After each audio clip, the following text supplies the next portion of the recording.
What's up, everyone? Good morning. Welcome into Shaw Local's Bears Insider Podcast. I am Kyle Nabors, along with Sean Hammond, and it is Tuesday morning, October 31st. Happy Halloween, everyone. Halloween, Kyle.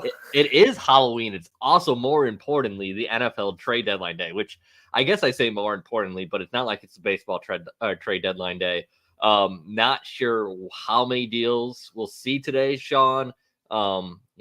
Things got a little hectic last year, I feel like. So maybe we'll get a little bit of fun out of today. Yeah, I mean, last year was one of the busiest NFL trade deadlines ever. And so I don't know if we're going to see that level of deals getting done today, but certainly it could be a fairly busy day. And, Ryan Poles was very active a year ago this time of year, in the week leading up to, and of course on the deadline day. So we'll see what happens here. Thank you to everyone who's already joining us live this morning. It's not our usual Monday at 9:30 time. Sean was catching a red eye back from LA yesterday morning. How was that experience? A red eye out of LA, Sean. Well, it wasn't I wouldn't call it red eye, but it was a 7 a.m. flight LA time. So Okay. I thought it was even earlier than that. no, it wasn't too bad. You got on the plane by 6:30, but um, it's part of the job, traveling back and forth. And yeah, man, that flight to LA is long. You forget that when you haven't been out on the West Coast in a while. Yeah, definitely. You got back yesterday afternoon. Michael Dojak was out at Hallis Hall Fort. You can find that story from our coverage yesterday up at shawlocal.com. Yeah, I was telling John, I'll tell this little thing. This is a good idea when you know you're getting old. So we had high school football coverage on Friday night for the first round of the playoffs. I was up late both nights. The Bears playing on prime time. Poor Sean probably would wonder what the hell happened to me. I fell asleep sitting on the couch waiting for the 5 big takeaways, Sean, which is kind of embarrassing, but that's how you know you're getting old. Well, hey, Sunday night, that's a late kickoff. And when you're waiting on me, I got to go do all the interviews and write the story and everything. It gets late fast, Kyle. I understand. Well, that and listen, there's not a lot from that Bears game or that game on Sunday night that kept you very motivated to stay awake. We'll get into that a little later, but man, that was a rough watch. That is one of those games that I think is going to be completely forgettable in a couple of weeks, months, years. That's going to be one of those games that you look back on a few years from now and you say, I don't remember that one. Yeah. Like, oh, that happened. It makes me happy that trade deadline day is today, so we don't have to spend a lot of time talking about that. We can hit on that game a little later in the episode if you guys want to. If you're live on YouTube and you want to throw a question or comment into the chat, I already see several in there this morning from regulars from Mike and Rick. We'll get to those questions and comments in just a second. Appreciate everyone who joins us live on YouTube. You can please do subscribe to the channel and leave a thumbs up. It really helps other people find the show. You can follow Sean on Twitter at Sean_Hammond. You can also find him on Instagram and Threads as well at Bears Reporter, right? Yep, Bears_Reporter. Bears_Reporter. You can find myself on Twitter at Kyle Nabors. You can find Bears Insider at Bears_Insider on Twitter. And of course, all of our content is at shawlocal.com. You'll find the latest column from Mark Silverman up there in the middle of this week, Sean. So with all that out of the way, let's dive into the trade deadline talk. And as I was saying, I think right before we came on, I usually try and make like the title cards that go up on YouTube and stuff like the night before we go live. And so I'm like working through yesterday and I pick up a picture of Jalen Johnson and put it on there about trade deadline rumors. And I was worried last night. I'm like, man, am I overblowing this? Like, is there really nothing going on with Jalen Johnson? And then the Jeremy Fowler report happens last night saying that the Bears that Jalen Johnson was given permission to or had requested a trade. And now we sit about 6 hours from the trade deadline. I guess my first question to you is, do you expect anything to happen today with Jalen Johnson? I mean, it's probably 50-50. I'm not surprised that they're at this point. I'm not surprised that the Bears would give him permission to talk to other teams. because on one hand, that might help you find a deal. Of course, you're going to figure out who's interested and who's not. But on the other hand, Jalen and his team are going to kind of get a better idea of what teams might be willing to pay him, and maybe they come back to the Bears and say, okay, yeah, we're not really finding a better deal out there. Let's try to work this out. Obviously, there's the risk it goes the other way, and there is a team that values him as a cornerback and thinks he deserves to be one of those top 10 paid cornerbacks, and will give him a big deal if they can swing a trade. But I mean, it's tough, Kyle. I mean, this is very, very similar to what we saw with Roquan Smith last year, in that this is a young player. He's 24 years old. He wants his money. And I understand if you think you're going to lose him, get what you can for him. But it's just a really, really tough thing to lose one of your best defenders. We know Roquan Smith is on Jalen Johnson's mind. He's mentioned it before. Mm-hmm. Just really the demeanor of Jalen Johnson. Like, the guy understandably wants to be paid. He feels like he should be paid. And I do start to wonder. I see this Rick with this in here. Ryan Poles is a complete clown if he trades JJ. Just because JJ says he wants to be traded does not mean Poles has to trade him. What happened to rewarding homegrown talent? That question there at the end is what you start to wonder, and you start to worry is going to have an impact on this locker room. Roquan Smith was a well-liked player in that locker room last year, and there was some blowback. Like, players understood it. It's a business, right? Mm-hmm. But they were looking around like, what does this guy have to do to get paid? Like, he's worked hard, and then they ship him out. Okay, it's a rebuilding year. It's a new regime, all that jazz, right? Mm-hmm. But then you have Jalen Johnson. You have that happen again. Another one of your premier defenders, a guy that is, according to Pro Football Focus, one of the best coverage corners in the NFL this season, and has been fantastic when on the field in the first 4 years of his career. That locker room has to wonder, what does it take to get paid? Yeah, those moves, trading Robert Quinn and especially trading Roquan Smith, were absolutely, those were downers for the guys in the locker room. Those guys were really, I don't know if shocked is an overblown statement, but like the players in the locker room were surprised, and you could get the sense that they were, those types of thoughts were going through their head. And when something like that happens, and Jalen's been saying this all along, it's like, that means everything is on the table, at least when he's thinking about himself. If you trade a guy like Roquan Smith, you're willing to trade anyone. And I think, it'd be a similar thing if that happened now. I mean, you feel like you have a really good core group of 5 guys in that secondary, and that's your strongest part of your defense. And to deal one of those guys, to deal Jalen Johnson, who's your top cornerback, would really be a blow for that defense and for, I think, the morale sort of in that locker room. Yeah, absolutely. One thing I'll throw this up for Mike. It's hard to say because we don't know what Jalen Johnson asking for. We don't have any idea what this negotiating period has looked like between Jalen Johnson representation and the Bears. But Mike said 5 years, $80 million with $45 million guaranteed. That would slot him 8th in total contract value at the position for a 24-year-old premium player. That's a fair deal for everyone. That absolutely makes sense, Mike. But we just don't know what Jalen Johnson is asking for. I think we talked about it last week. I think our assumption is that Jalen Johnson isn't asking to reset the cornerback market, but we don't know that. And we don't. You do, it's not about being the best player. Saying as our good friend Hub Arkish has said a lot over the years, it's not being the best. It's about being the next up to be paid. And currently Jalen Johnson is the top cornerback on the market waiting to get paid. So yeah, he may be trying to, whether that's reset the market or at least approach the top deals on the market. We don't know that. So I think assuming, Mike, a 5-year, $80 million deal with 45 guaranteed, that seems reasonable. It's hard to say that's, is something that's even on the table or in the realm of possibilities because we don't know what these negotiations have looked like. Yeah, we don't know the details.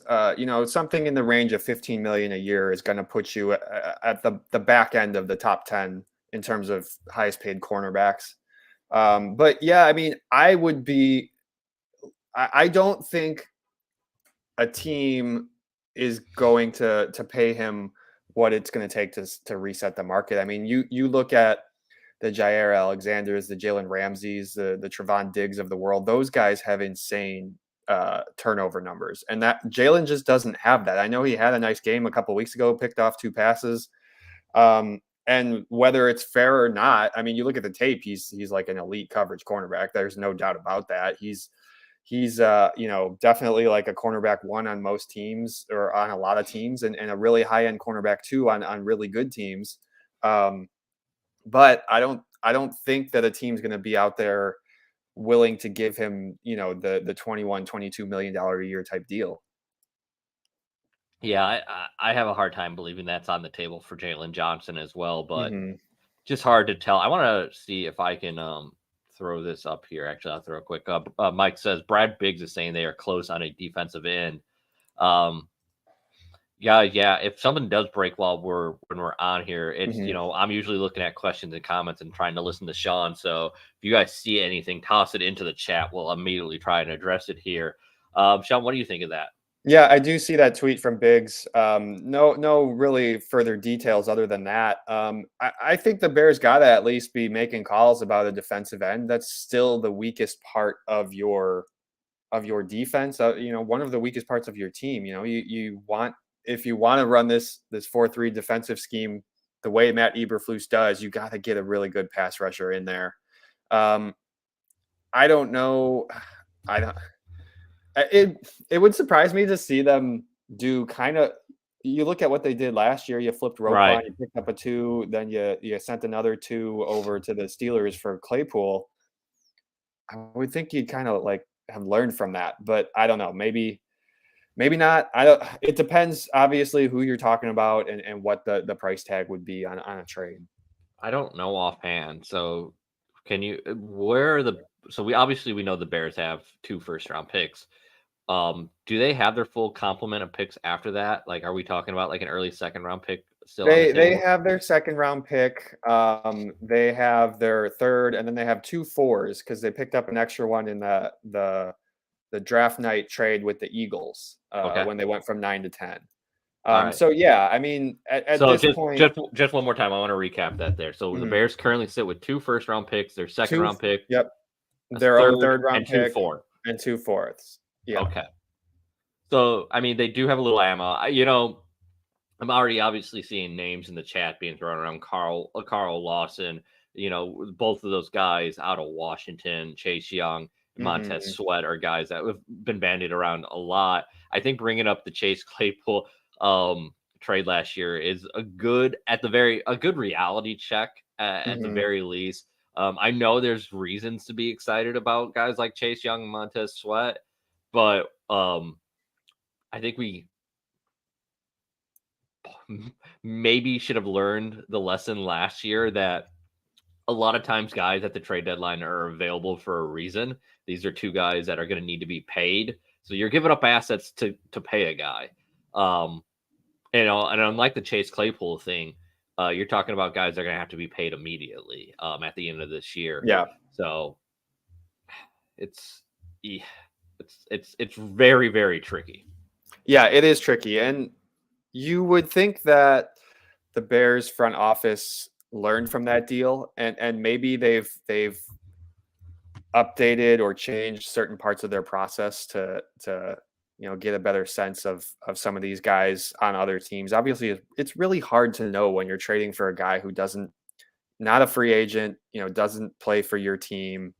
You're kind of just going off word of mouth with people around these teams, and it's hard to.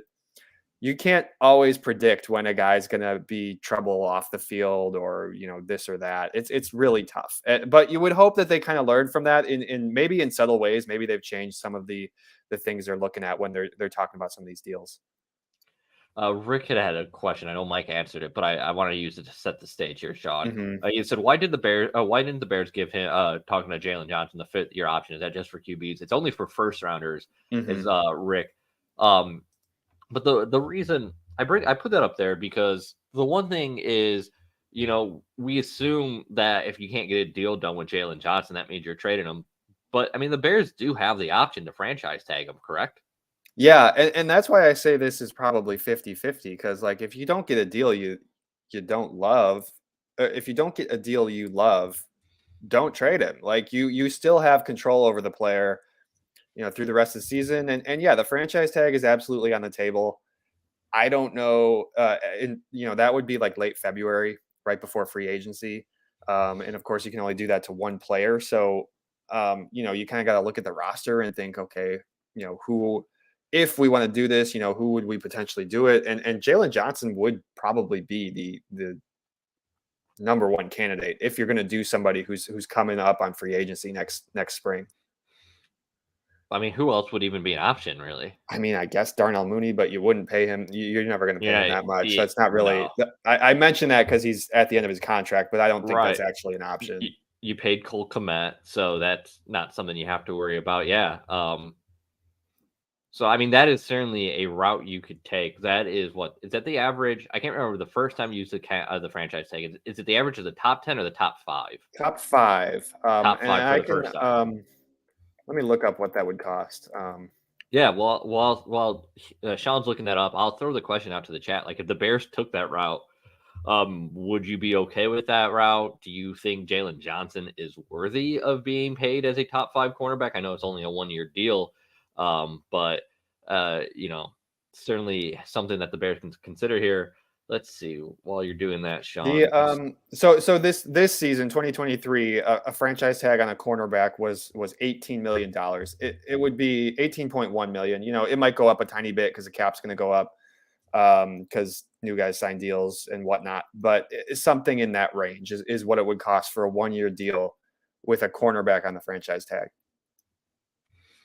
Uh, Proudly serving the Sauk Valley area for over 55 years, Ken Nelson Auto Group offers 10 new vehicle franchises in one convenient location right here in Dixon, Illinois. It's also a great location. Shop a great selection of new and pre-owned vehicles at kennelsonauto.com. Mike says, in the name of level-headedness, we all know that Poles isn't actually going to trade Jalen Johnson, but I do think it's infuriating that they even granted the permission to seek it. Mike unhappy that they've not been able to get a deal done with Jalen Johnson. I understand it. It's a little frustrating. I'm sure as a Bears fan, considering what you saw happen with Roquan Smith, it's kind of the same thing as I was saying at the top. And not just the players in the locker room. I'm sure at some point fans are like, "Listen, this can't be an endless rebuild. Continuing to stock assets. Like, when are you going to turn the corner, right?" Yeah, I understand that frustration because you were everyone was talking over the offseason about 2024 is really the year. That's when, like, we really hope this team is in a place to compete for a playoff spot. And trading Jalen Johnson is going to hurt that. It just kind of, not that one deal pushes the timeline back, but in a sense it does. I mean, this is a premium position. Then you got to find yourself another really good cornerback if you don't have this guy, and you still don't have your defensive end. You got Yannick Ngakoue on a 1 year deal. That's not a long term answer. So yeah, like, you want to, like, answer some of these questions and lock some of these young players up. I mean, the fact that he's 24 years old. I mean, he was young when he came into the league, and Yeah, only yeah, just, 24. I mean, that's crazy. You can lock up one of the best coverage defenders in the NFL at 24 years old, going into the window that you're saying is your prime contending window. Now, maybe that contending window has shifted if you're saying that you don't believe Mhm. in Justin Fields, but I don't think we've seen any indication of that. Of course. So, I mean, as of now, we have to assume that the Bears are going to be ready to compete in 2024. And, personally, the way that I believe NFL teams should operate, I don't think there's any reason that the Bears shouldn't be able to compete in 2024. If they're not competitive in 2024, Ryan Poles should be out of a job in my opinion. The NFL, things change so quickly. Careers are short. You can't have 3 years where you're just a really bad team. I know you want to. It's okay to rebuild, but we see teams in the NFL do that much quicker than say baseball or some of these other sports. And something else to think about with this too, Kyle, that I just want to mention is the injury aspect. I mean, Jalen Johnson hasn't played a full season, and I think, he's never hit 17 games, never hit 16 games when it was a 16-game season. That might matter when we're talking about negotiations. That might be a cause for concern if you're the GM trying to make this deal. And I don't know if that would potentially hurt his trade value too. It's hard to know. I mean, it's hard. On one hand, you can compare this to Roquan Smith. On another, it's a different position. And I mean, Roquan was and is elite at his position. I mean, he became the highest paid linebacker in football. I don't think Jalen's going to do that for the cornerback spot. I'm seeing a lot of questions about Brian Burns in the chat here. Okay. Is he, first of all, I can't imagine. I got to think that Carolina's going to get what they can for some of these guys. I mean, that team is so bad. Well, I mean, again, we talk about retaining talent, right?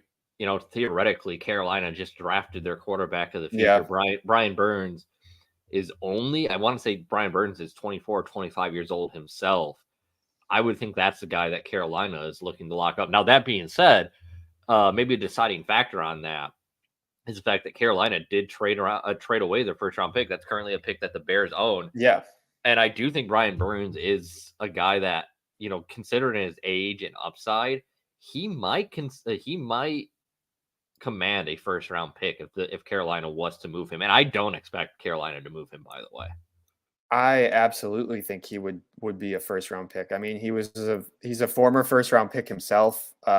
He's a guy who has had 9+ sacks each of the past 3 seasons. He's got 5 already this year. And yeah, he's young. He's 25. And you're going to have to find a team if they want to trade him. You're going to have to find a team who's willing to pay him a big contract. I would be surprised if the Bears want. I don't expect the Bears to have any interest in giving up either of their 2 first round picks. Theirs and the one that they already got from Carolina, because of that flexibility that you have if you want to move on at quarterback and we think they're going to have 2 high picks. We don't know where they're going to be exactly. And so maybe you do have to move up to get your guy at quarterback. This is all speculation, of course. Yeah, I would say this is probably a much different conversation if the Bears, let's say the Bears are sitting here at 4 wins and have a chance to be in playoff contention. They're feeling good about Justin Fields. Justin is healthy right now. That changes the calculus quite a bit. But because of the way this season has gone, because of the uneven play of Justin Fields, and listen, we don't have enough time to go back into and relitigate everything that comes with Justin Fields and whether it's the coaching staff today. The fact of the matter, no matter who you want to blame for it, you still don't know about Justin Fields' future with the Bears. So going out and trading for someone like Brian Burns, because of that, it just makes it a much more less likely scenario.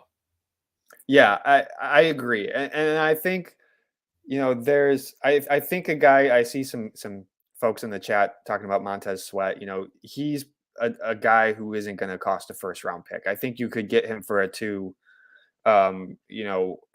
And maybe that's a deal that you could get behind a little bit more. I don't expect the Bears but then to get rid of their first round picks. Again, then that, as you said, Montez Sweat, I completely agree with everything you're saying there. The opposite side of that is what you were saying earlier, to play devil's advocate. Then it's a Chase Claypool type move. You're trading to pay a guy. I was going to say that I feel a little more confident in Montez Sweat than Chase Claypool, but I'll tell you the truth. I felt pretty confident in the Chase Claypool trade when the Bears made it. Yeah. So I probably should go ahead and shut up before I say that. But it's interesting that we've mentioned Claypool a few times too, because he was a guy who wasn't on the last year of his deal. So I mentioned that just to say that there could be some guys who we're not thinking about who get moved today. It's not just the guy. It's usually the guys in the last year of their deal, but it doesn't have to be, I guess is what I'm saying. Yeah.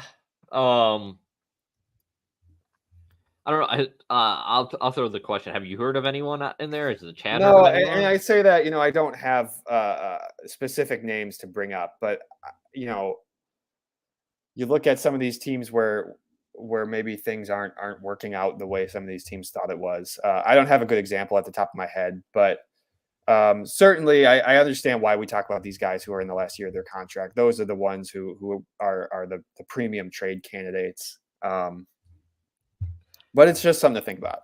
Yeah, and I just pulled up the Tankathon, NFL Tankathon Hmm. here, and just looking at some of the teams at the top: Arizona, Carolina, the New York Giants, New England Patriots, Green Bay Packers. Man, they are bad. Oh, they are really bad. Um, there are definitely. I'm trying to think offhand. Um, if there's any guys on those rosters that would be of interest. Obviously, there's a lot of buzz around Saquon Barkley. Doesn't sound like that's going to be a guy that's moved either. Um, I don't know, Sean. It's I'm hard to seeing it. know. Yeah, it's hard to know. And you look at you're right. Like Carolina is a team that, at least on the offensive side, they probably want to keep some weapons around their rookie quarterback. You look at Arizona, and Kyler Murray might be coming back here. Not that that really means a whole lot. Their season's already in the down in the dumps. But um, that's a GM who hasn't been afraid to make some deals. So maybe I haven't studied these rosters super extensively, but Yeah, the Giants, yeah, things have gone downhill. Obviously, you mentioned Saquon. Maybe there's some other guys who they'd be willing to part with. I don't know about New England. I'd stay away from dealing with Bill Belichick. I don't. Obviously, they're having a really bad year, but I still don't trust that guy. let's see here. Montez Sweat. I'm just seeing the questions from Sam. I'm gonna throw this up here, or if I can go back over and find the right replies. Sam had a couple of things I'll throw up. Hmm. While Sweat has never been a double-digit sack guy, but he does consistently apply pressure on QBs and plays the run well. He also fits the Poles Eberflus hits mold at 6'5", 265, 36 arms, and 9.9 RAS. He also says Sweat had 6.5 sacks this season and 2 forced fumbles. Is coming off 8 sacks and 28 QB hits, 14 tackles for loss, and 2 passes defended last season. Sam, I love the stats, buddy. Coming in making your argument. Sean, what do you think of that? Yeah, that's a strong argument. Yeah, the size definitely, the size and length really fits what Poles and Eberflus are looking for. And he's a guy who, while you would probably lock him up to a longer contract, he's not gonna be like a top of the market type defensive end. He's gonna cost a good chunk, but you have so much cap space. That's the one thing we haven't mentioned in all this, Kyle. They have like $100 million next year to spend, Yeah. which is why it's kind of crazy that they potentially might not pay Jalen Johnson. Not to Yeah. bring it back to that, but it's just crazy. But yeah, I mean I do agree that Sweat could be a potential fit for this defense. Yeah. So I like Montez Hmm. Sweat. My question there is, do you like Montez Sweat, as you said, like consistent, never been a double digit sack guy though. Hmm. Are you getting an elite pass rusher that you need? Like the Bears pass rush has been so bad. Like, is that good enough? Are you still going in the? I mean, they're probably even like if they let's say they did shock us all and go, Hmm. picked up Brian Burns. You're still looking for more edge rushers in the offseason. So I guess maybe this is a little bit of a moot point. But like Montez Sweat, while I think improves the defense, I wonder if it's a big enough thing to make an impact where you want to give up assets for a guy that's going to be available in the offseason most likely anyway. Like, you know what I'm saying? Yeah, I get that. I mean, it certainly gives you first dibs. You're able to talk to him all the rest of this season and the first couple months of the off season. Um, I I do feel like it could be a fit for this Bears defense. He is the type of guy that might work in what you're trying to build, but it doesn't eliminate you from using a first round pick on on a defensive end and still trying to go after one of those edge rushers, whatever you decide to do at quarterback. Those two things can both happen. And maybe Montez Sweat is your top edge rusher the rest of the season, but that doesn't mean he has to be like your number one guy, next year or the year after that, if you can find what you're looking for in the draft. Sam says Sweat doesn't break the back on a re-signed contract. I got to really caution against that thinking. Like, he's 27 years old. There's a reason we're talking about him. Like, this isn't a journeyman. This isn't someone that he's been on the field healthy. I think all but 1 year. He missed some time, maybe back in 2021. I was looking at it earlier this morning. I think that's the only time. Like, yeah, he might not get a top 5 type contract, but Montez Sweat is going to get paid this offseason, and he's going to get a fairly substantial contract. So, Sam, I don't think Montez Sweat is coming cheap, buddy. I really don't. I just think the body of work and the age, there's going to be enough teams that want to pay him that price is coming up. Yeah, certainly. I mean, with all these guys, you're talking about really big numbers. You're talking about a big chunk of your cap space for next season, and presumably for a couple seasons if you sign him to a multi-year deal. I hate myself for saying this because 27 is not old, but it's older than the guys that we've seen Ryan Poles target, only by a year. DJ Moore and Nate Davis, those guys are all in the 25, 26 range. Just something to think about. I don't think that one extra year makes a huge deal, but it is something to consider. Rick says everybody on X is saying the Bears going after Sweat. Who's everybody? Is it? I guess that would be. I always once a name is out there, or even like Brad Biggs or any of the the national reporters say that the Bears have interest or kicking tires on something like that. And you're gonna get about every social media account that's looking to get a little clout, throwing things out there. It's really easy. Really easy to come across bad information and kind of get into an echo chamber. I'd be really careful about that on a day like today. So definitely pay attention to where the news is coming from today, I guess is what I would say. Mm-hmm. Yeah, certainly. Be careful with where you're getting your information on Twitter. I know, that been seeing lots of stuff, lots of, oh my God, if they trade Jalen Johnson tweets today. And I get that, but just because they've let him talk to other teams does not mean that a deal is absolutely going to happen. Because for all the reasons we said, I mean, you can hold on to him, you can play the franchise tag game. A lot of things got to come into place in the next couple of hours to get a deal done. Yeah, here's a scenario. Is it possible they said go ahead and talk to the other teams? Like, maybe you need a reality check of what is out there. Like, absolutely. Hey, if you think you're going to get paid at top of the market, go try and find that deal, buddy. You might not be. You're going to have a lot harder time finding it than you think you are. Maybe that's what this is. Absolutely. I think that is 100% part of the equation. And you know what? Just because you talk to other teams, like, even if they find a deal that they like, even if they find a team that says, yeah, we'll pay him, $19 million a year, the Bears don't have to make a deal. They don't have to do that. If you're not liking the return, whatever, if you just want to hold on to Jalen Johnson and try again in the offseason and play that franchise tag game, all those options are on the table. The Bears have all the control in this situation.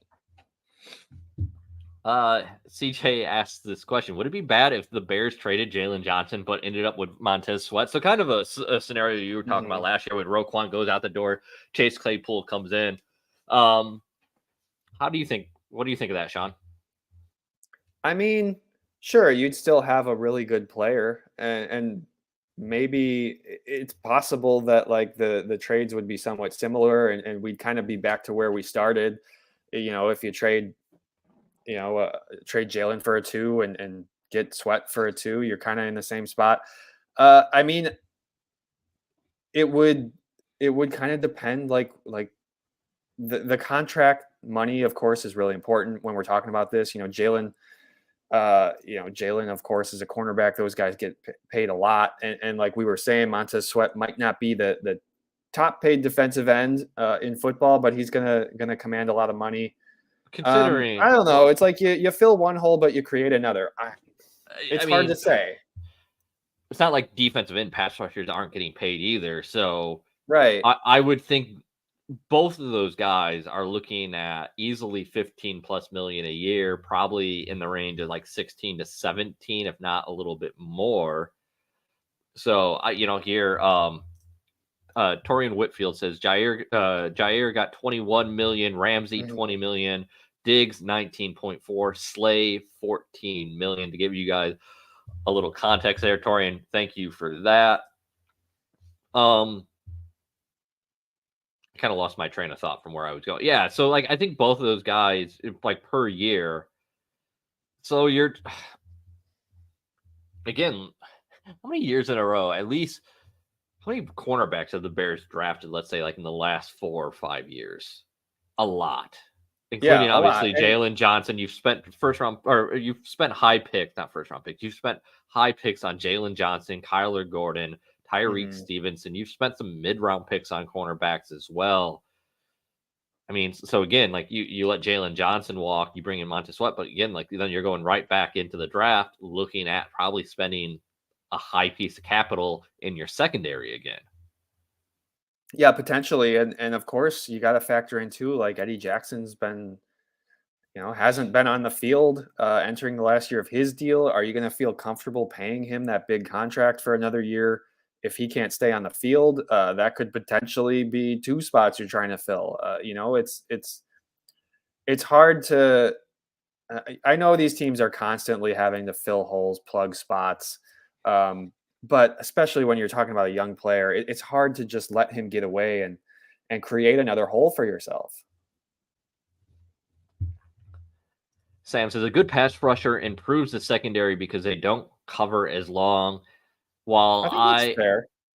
That's certainly fair. My thing is it doesn't matter if the pass rush, like if I think of a guy like Devontae Adams, how often when he was with the Packers, we watched Aaron Rodgers and Devontae Adams pick the Bears apart on quick throws, right? Like having a lockdown guy like Jalen Johnson able to take away top defenders, that certainly, that to me makes as large of an impact as a quality pass rusher.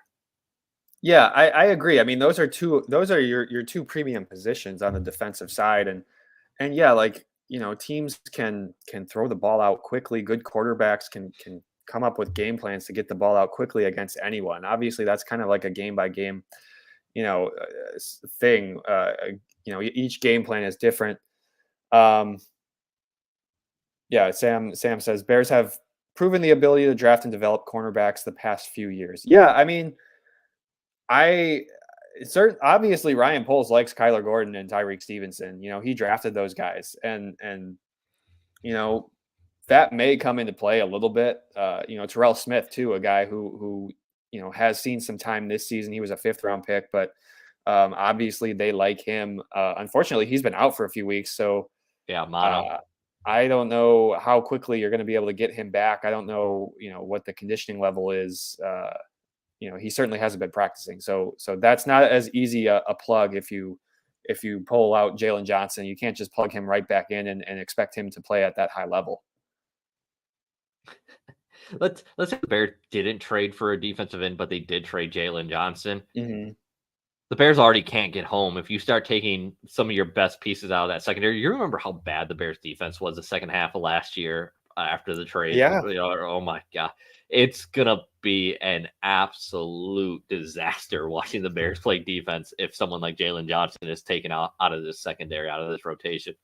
I still think they're better than last year, but yes, I mean, if the only thing that happens today at the trade deadline is they ship off Jalen Johnson, I mean, unfortunately, like it's going to be that same old feeling that was last year when you look at the second half of the year and you go, Man, can't wait for the draft. What's going on? Who should I be watching in the college game? And unfortunately, I don't know. That's good and bad. You're kind of always doing that to some extent, but things could get ugly, Kyle. Things certainly can. I mean, let's talk about that for a little bit. He is Sean Hammond, by the way. I am Kyle Nabors. You are watching Shaw Locals Bears Insider Podcast. You can join us live usually on Mondays and Friday morning at 9:30 a.m. Unless we have a night game on Sunday night. That kind of messes with our schedule a little bit, but it worked out because it is trade deadline day anyway. Sean and everyone who's watching in the chat, just really quickly here, any takeaways from what we saw from Tyson Bagent and the offense in particular on Sunday night?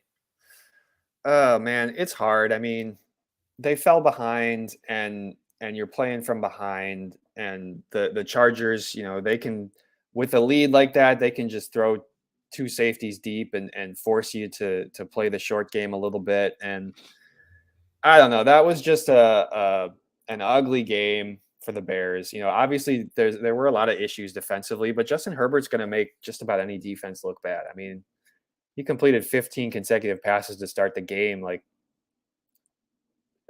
after that, I mean, it's over. They can kind of cruise the rest of the way.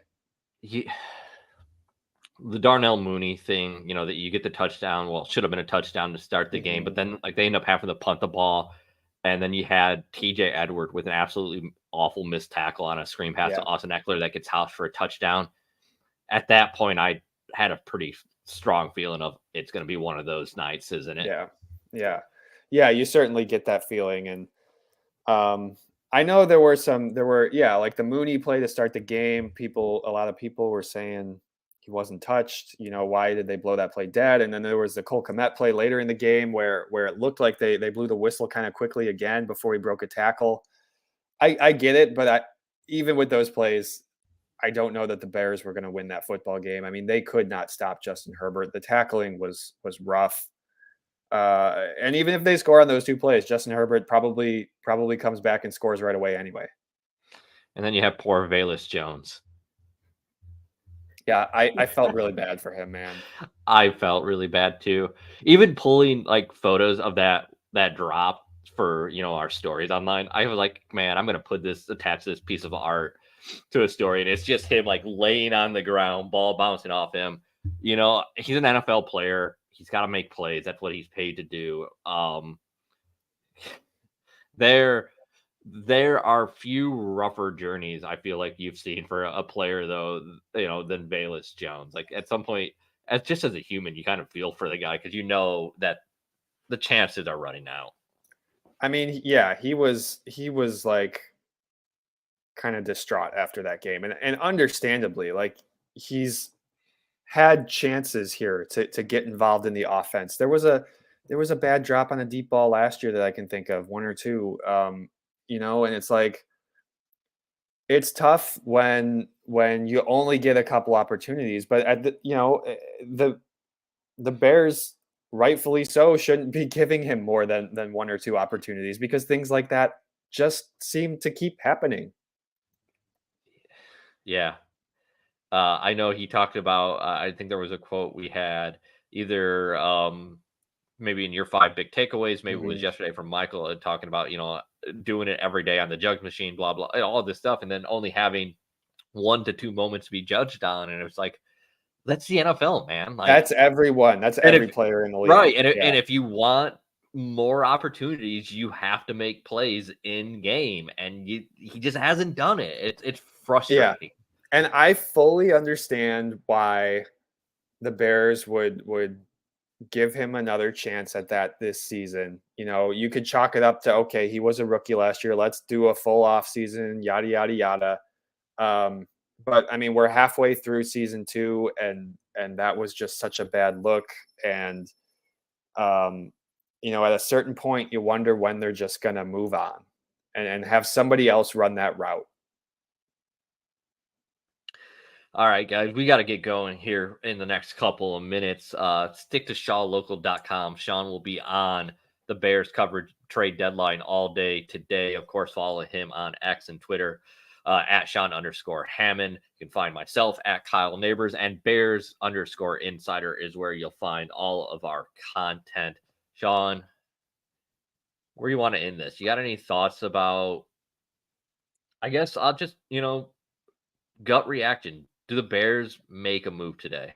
Yeah, I saw somebody in the comments was saying, yeah, does Jalen get moved today? Plain and simple, does he get moved today? I want to say no. I don't, I'm not reporting, that's more like gut feel on the whole situation. I feel like this is a case where you have so much cap space, you can franchise tag a guy in the offseason and it's not gonna hurt you that much. But that's just my feel. Certainly if any move is made, I would bet on it being Jalen Johnson rather than trading for somebody. But I think that's fair. But I feel like they're going to stand pat. That's just my gut feel, though. Well, Rick says if they make a trade, a podcast later. Definitely not today, Rick. We'll see. Depending on if it's like a huge trade, if they make a Jalen Johnson trade, we may have to do an emergency podcast at our live stream here. Outside of that, though, if it's just minor stuff, Rick, we'll probably just wait until Friday morning to discuss it at 9:30 a.m. Yeah, sorry for all the folks who are listening to this on Wednesday or whatever, and it's probably old news. It's old news right now, but hey, that's the NFL for you. Not a lot we can do about that. Thank you, everyone who joined us live this morning. We really appreciate it. Everyone have a good Halloween. Enjoy it. Try and stay warm. I know it is way too cold outside for October 31st. But until then, for Sean Hammond, I am Kyle Nabors. We'll talk to you guys later. Enjoy trade deadline day, everyone. As I can't get this over.